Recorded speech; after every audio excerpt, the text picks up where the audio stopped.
But you know, there's a certain personality to it. Yeah, getting involved. Yeah, and leadership and liking to work with people and to bring them along. And also, one of the biggest problems we all have, and I'm sure you've done it, is you promote people beyond their abilities.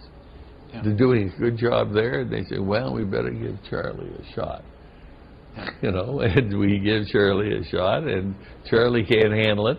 Then everybody starts to beat on poor Charlie, who they were loving before.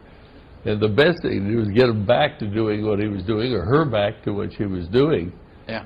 But, you know, then egos come in and they leave. So now you've lost a perfectly good person down here. Well, the old adage of you never promote your best salesperson to a sales manager. They're a salesperson for a reason. Oh yeah. Because they're out hustling, they're out making calls. They don't know how to. Some can, you know, and some can't. Some take to it, to the management dimension of it.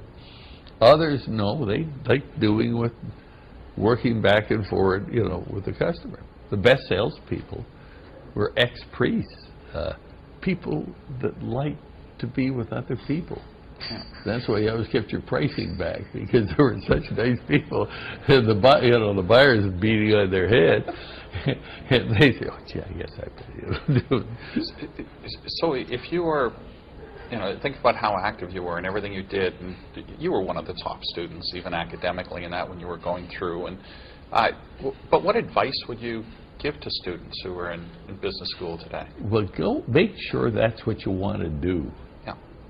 You know, check them out, and then after that first year, you go in, and I'm sure it happened to you with your all degrees and so forth. I'm sure yours. There were certain subjects you really used to like, but then as you got more and more into it, you really didn't like it that much. Yeah. There was other things that, you know, had more attraction. Well, because I have all these faculty members working for me, I can't tell which subjects I didn't like in business school. That's right. Yeah, that's right. You don't let them know. No, I can't say human resources out loud. That's right. That's exactly right. Oh, my God. They used to be, as they say, it used to be the personnel department was the ash can. If somebody really couldn't do anything, but they were kind of nice, put them in we used to call it personnel. Yeah, I think that's definitely a cutoff. Yeah, that's going to get us some feedback, but that's okay. I want to know if you can talk to us. There's this massive, I call it a problem, going on globally, sort of happening in the U.S., being sort of driven out of factors in the U.S. You've got some people way out on one side saying the U.S. dollar is going to collapse and the U.S. economy is, you know, in massive trouble. You get other people saying, no, it's working its way out. The recession is now over, you know, as was announced last week. When you've taught enough, you've learned enough at school, you know, they're wrong. It's bloody wrong. It isn't going to happen. You know, the idea that you can go to the printing machine, you know, but you can get it. You have those, you know, you can't, you don't have enough productivity. The unions have been, you know, been great for the people, but they've now come to a point that now we're so much more in contact with the rest of the world that we offshore it. So ultimately it comes down to, can you compete? Can you be more productive? Yeah, you get two standing in front of you, and your professors that you bring in, and they seem somewhat of equal talent, but this one you can get for half the cost of that one. And they're always beating you on your head for money, so.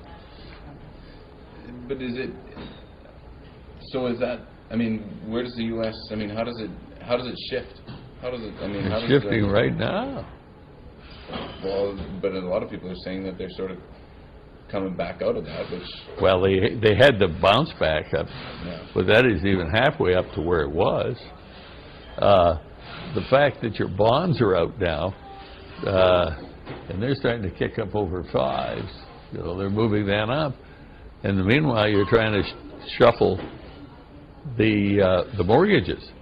Well, once you get that mortgage over 4%, gets up into 5, it wipes out half the people you're trying to, you're trying to set up things for people that they can't afford. Yeah. They never will afford. Yeah.